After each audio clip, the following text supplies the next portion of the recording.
Assalamualaikum warahmatullahi wabarakatuh. Siswa kelas 5, dimanapun kalian berada. Jumpa lagi kita di kelas Pak San. Kali ini Bapak akan membantu kalian membahas sedikit mengenai materi yang ada di tema 3. Kita sudah membahas tema 3, subtema 1, pembelajaran 1 sampai 6. Jadi sekarang kita akan coba membahas subtema 2 yang ada di tema 3 tersebut. Oke, ini buku tema 3 di kelas 5. Makanan sehat. Kita langsung masuk ke subtema 2 yang ada di halaman 45. Mari sama-sama kita buka halaman 45. Nah, ini halaman 45. Subtema 2, pentingnya makanan sehat bagi tubuh. Oke. Nah, di sini kalian disuguhi 2 kelompok gambar. Kita lihat sama-sama. Ada gambar di sebelah kiri nih. Kayaknya enak-enak banget nih ya makanannya. Kalian mungkin tahu semua nih. Ya, ada burger. Ya, kemudian minuman bersoda. Terus ini hotdog, ada pizza, ada ayam goreng crash. Wah, ada potato apa nih? Frites ya. Kemudian di sebelah kanan, nah sebelah kanan ada kelompok makanan yang lain ya. Kamu lihat ada buah ya, ada jeruk, kemudian ada jenis-jenis sayuran juga nih ya. Nih buah ada apel, ada pisang, kemudian mungkin ini ada tomat, kemudian ada sayur-sayur ya, wortel ya, sawi ya, dan lainnya. Nah, ada susu juga di sini. Ya.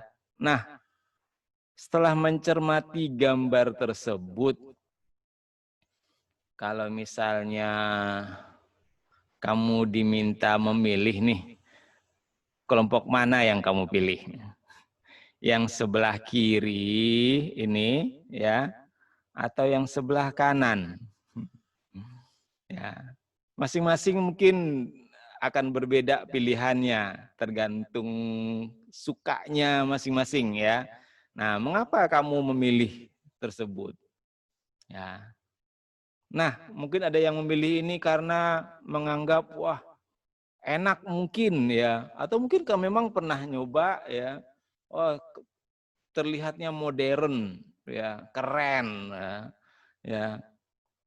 Nah, mungkin ada juga yang sudah tahu bahwa sebenarnya yang lebih baik itu yang sebelah kanan, yang alami, lebih sehat untuk dikonsumsi, ya. Nah, itu. Jadi memang betul. Makanan-makanan yang di sebelah kanan ini, makanan-makanan yang alami, buah dan sayuran, ya.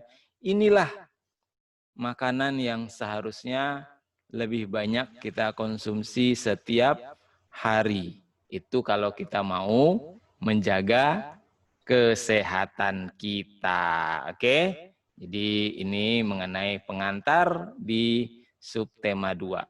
Nah, pada pembelajaran 1 ya, halaman setelahnya ada percakapan di sini antara Dayu, Udin dan Lani. Mereka membahas tentang iklan ya.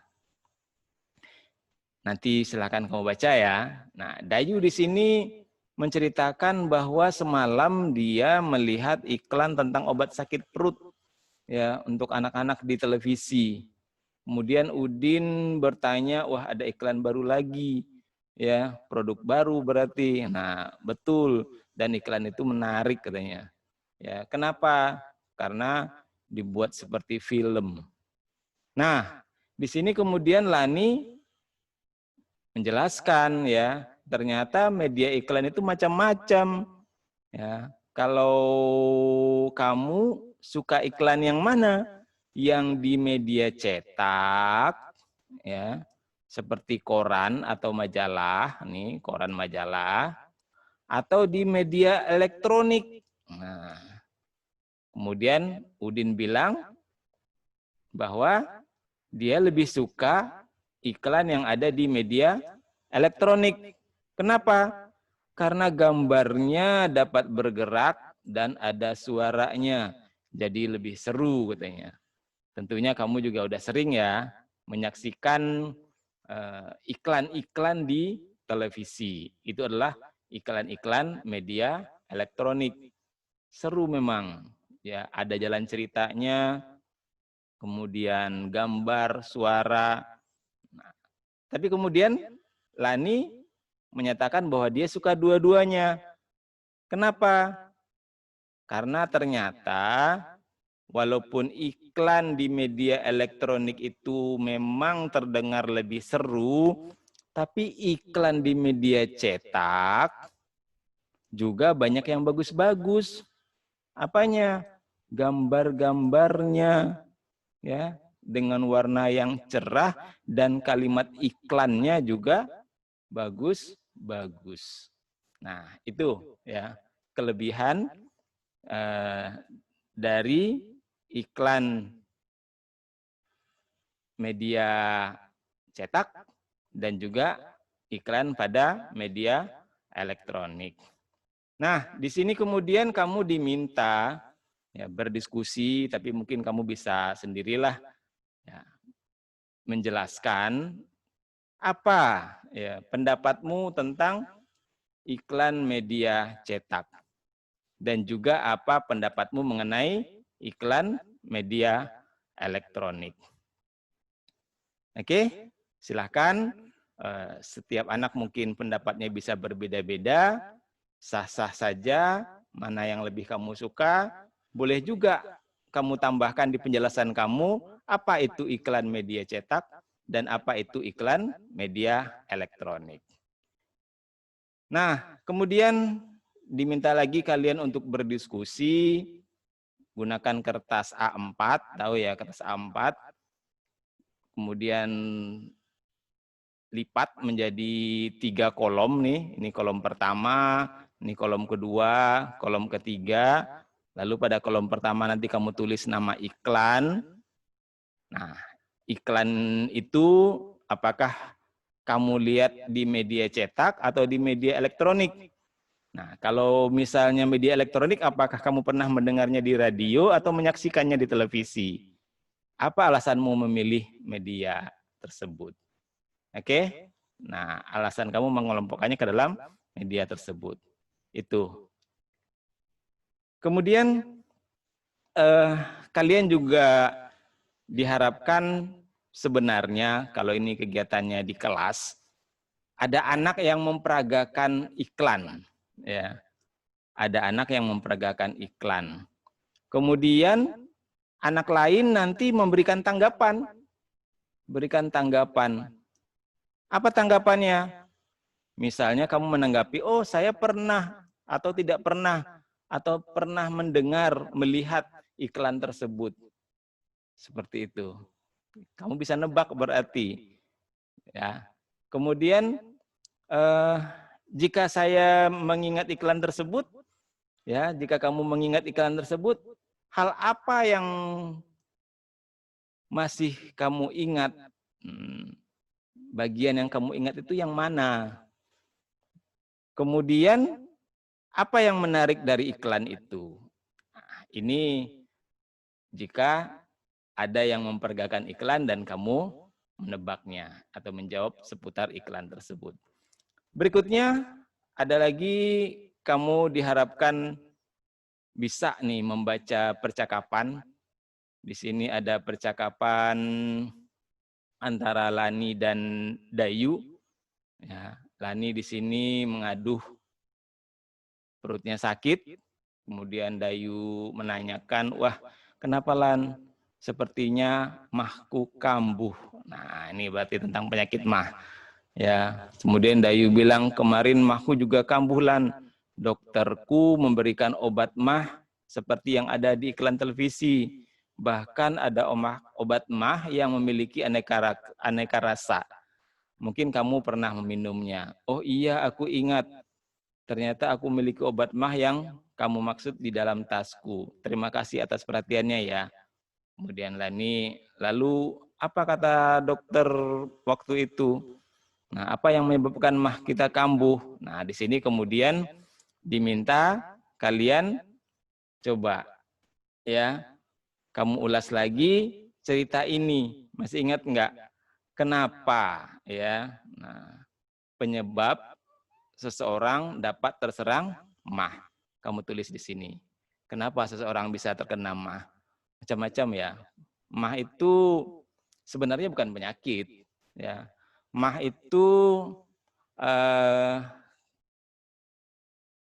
rasa perih di lambung karena banyak hal. Di antaranya mungkin karena ada luka, ya, luka di lambungnya.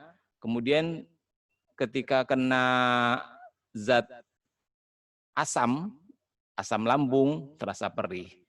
Nah, bisa juga karena infeksi bakteri, ya, itu.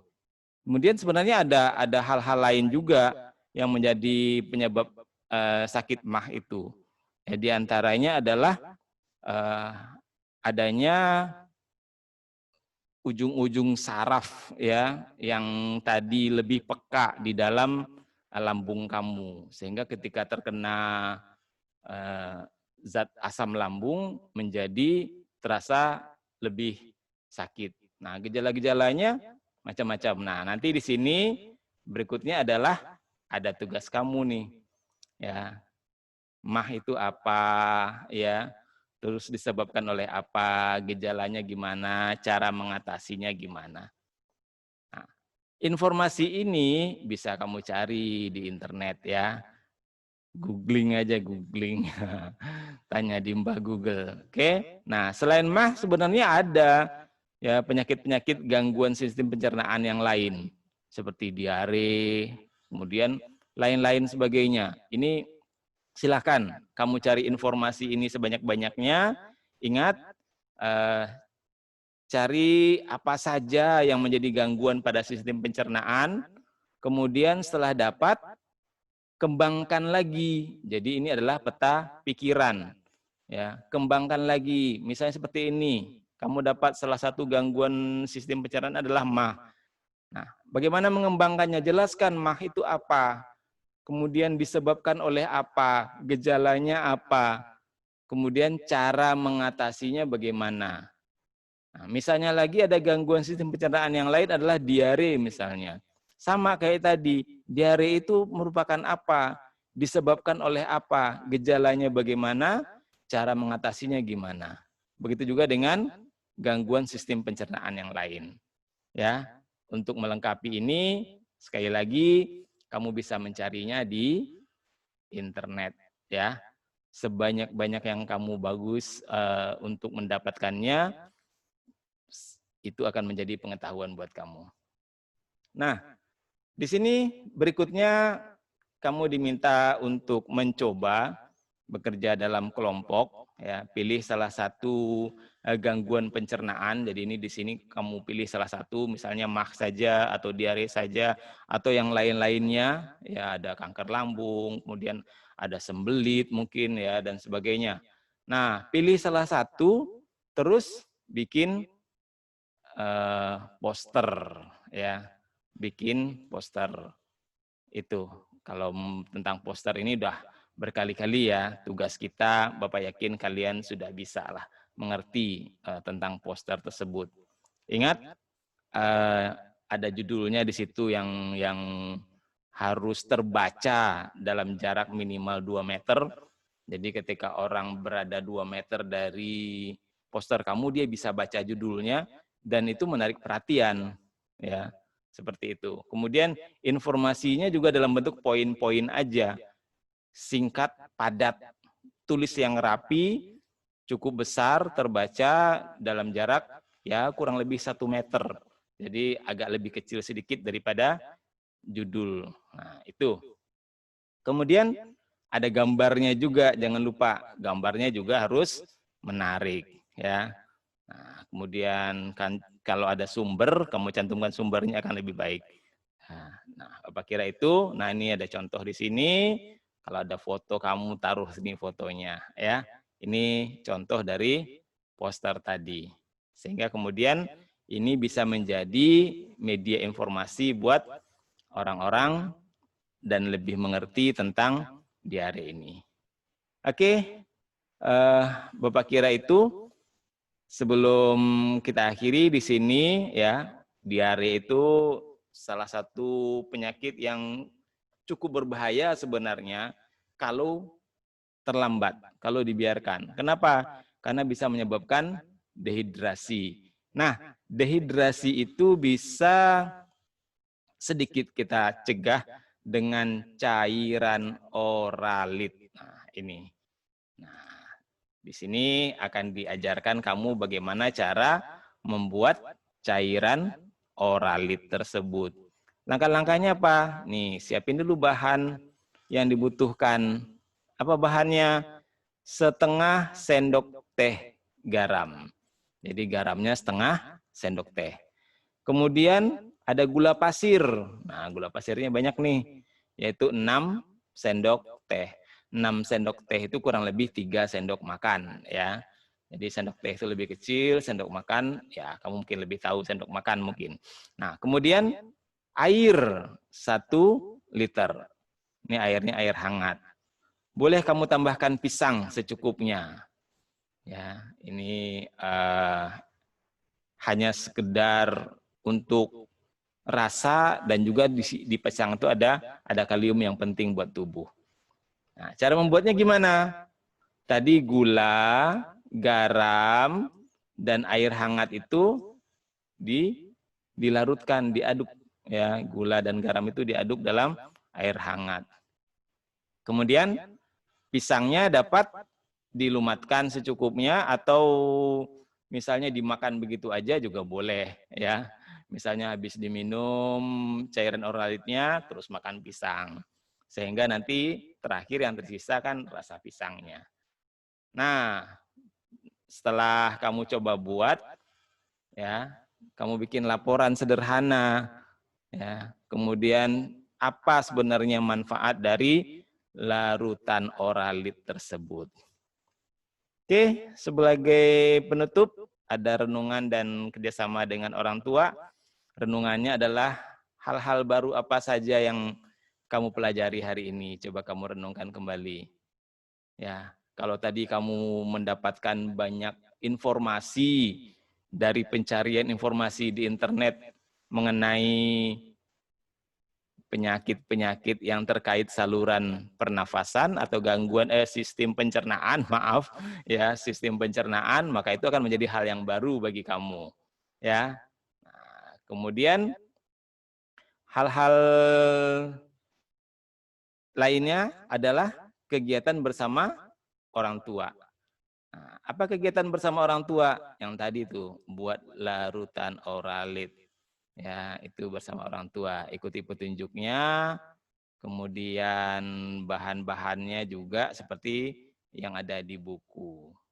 Nah, kamu merasa kesulitan nggak bikinnya? Kalau ada kesulitan, kamu sampaikan juga bagaimana cara mengatasi kesulitan tersebut. Kenapa? Kan bekerjasama dengan orang tua, jadi bisa berdiskusi.